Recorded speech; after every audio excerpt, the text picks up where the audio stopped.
Olá pessoal, tudo bem? Eu tenho uma palavra de Deus para o seu coração e ela se encontra em Efésios capítulo 2, a partir do primeiro versículo até o versículo 10. Olha o que diz a palavra de Deus. E ele, ou seja, se referindo a Jesus, vos deu vida estando vós mortos nos vossos delitos e pecados, nos quais andastes outrora segundo o curso deste mundo, segundo o príncipe da potestade do ar, do espírito que agora atua nos filhos da desobediência, entre os quais também todos nós andamos outrora, segundo as inclinações da nossa carne, fazendo a vontade da carne e dos pensamentos, e éramos por natureza filhos da ira, como também os demais.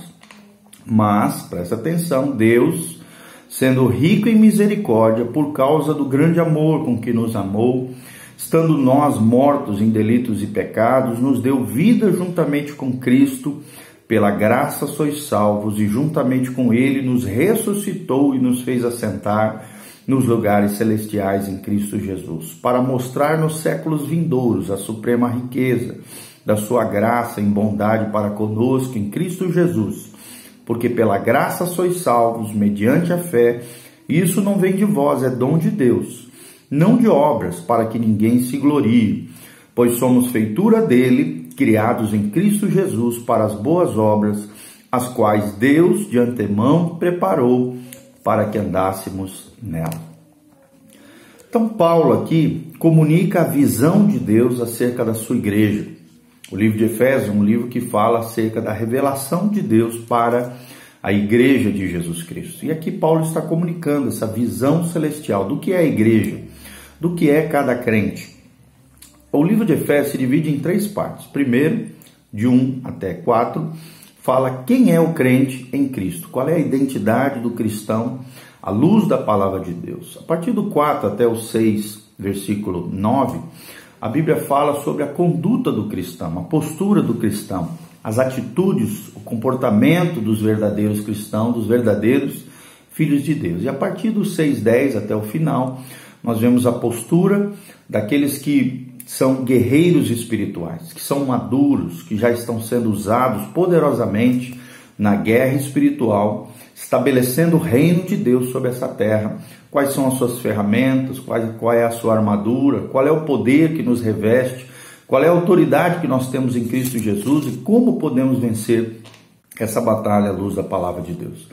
Então nós vemos aqui claramente que a igreja ela precisa saber quem ela é em Deus, saber qual é a sua autoridade em Cristo Jesus. E Paulo nos dá algumas dicas importantes nesse texto acerca disso. Primeiro, nós precisamos renovar a nossa perspectiva. Renovar a nossa perspectiva. Como assim, pastor? Precisamos ter a perspectiva eterna, a perspectiva de Deus. Nós devemos pensar da mesma forma como Deus pensa. Em Coríntios, Paulo já diz que nós temos a mente de Cristo. Precisamos ter uma mentalidade bíblica, uma mentalidade celestial, pensamento e perspectivas eternas. Nós também devemos nos ver a nós mesmos como Deus o faz e fixar a nossa mente, o nosso coração nele. Será que você se enxerga como Deus te enxerga? Será que você entende quem é você à luz da palavra de Deus? Dentro do coração de Deus você reconhece seu chamado, a sua vocação, os ministérios, os dons, os talentos que Deus tem confiado a você? Mais do que isso, será que você tem vivido nessa perspectiva, no centro da vontade de Deus? Entenda, querido, que nós devemos basear a nossa vida nessa posição espiritual, mais do que nas nossas próprias experiências. É claro que as nossas experiências com Deus são maravilhosas, são tremendas, mas mais do que experiência, nós precisamos nos posicionar espiritualmente no lugar que Deus tem para nós, no propósito de Deus para as nossas vidas nessa terra, para estabelecermos aquilo que Deus tem no seu coração, através das nossas vidas, tocarmos pessoas, influenciarmos vidas, renovando sempre a nossa perspectiva e olhando a vida, as coisas, na perspectiva de Deus. O segundo princípio que nós aprendemos nesse lindo texto da palavra de Deus é que precisamos abandonar o nosso passado. Abandonar o nosso passado. Nós devemos deixar de lado os velhos hábitos, os velhos comportamentos, os comportamentos e condutas equivocadas à luz da palavra de Deus, quem sabe as velhas companhias, né? Amizades que não são produtivas, frutíferas, edificantes, abençoadores. Deixar essas velhas manias, essas velhas companhias, essas influências negativas. Nós nunca conseguiremos nos conduzir a um modo de vida cheio de poder se nós continuarmos apegados às velhas maneiras, às velhas amizades, aos nossos antigos conhecimentos, a uma perspectiva errada, a um sofisma, a um engano, a uma mentira, a um pensamento equivocado do ponto de vista de Deus e da palavra de Deus, aos mesmos concidadãos do passado, as mesmas situações que nos prendiam. Nós devemos morrer para o nosso passado. Através de Jesus, nós temos a vida eterna, uma nova vida. Infelizmente, muitas pessoas vivem a velha vida e não a vida nova que Deus tem para nós. Terceiro lugar que nós aprendemos, nós precisamos recordar o nosso propósito. Recordar o nosso propósito. Além de renovar a nossa perspectiva, além de abandonar o nosso passado, os velhos hábitos, as influências negativas, precisamos recordar qual é o nosso propósito. Porque se nós não recordarmos o nosso propósito, não tivermos bem claro isso no nosso coração, nós acabaremos por nos desviar do caminho de Deus e perdemos de vista o motivo pela qual Deus nos criou, Deus nos deixou um legado nessa terra. O nosso objetivo é participarmos do plano redentor de Deus aqui agora, conquistando esse mundo perdido para o Senhor Jesus, conquistando pessoas, conquistando vidas, pregando o evangelho, expulsando demônios, curando os enfermos. Esse é o basicão do crente: expulsar demônios, pregar o evangelho e orar pelos enfermos para que sejam curados. Só assim nós implantaremos o reino de Deus na terra. Só assim faremos aquilo que Deus tem no coração dele para cada um de nós.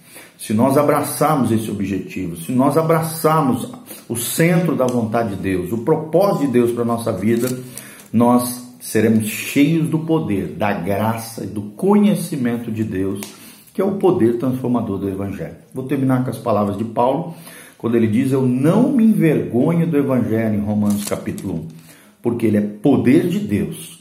Ele é poder de Deus, primeiramente aos judeus, depois ao gentio. Lembre-se disso, o Evangelho que nós pregamos é o Evangelho da graça, que não está confiado nas nossas obras, nos nossos feitos, na nossa religiosidade, na confiança nos nossos dons, talentos, patrimônios, seja o que for que você esteja se confiando diante de Deus, diante dos homens. Não faça isso. Confie na graça de Deus, confie no poder do Espírito Santo.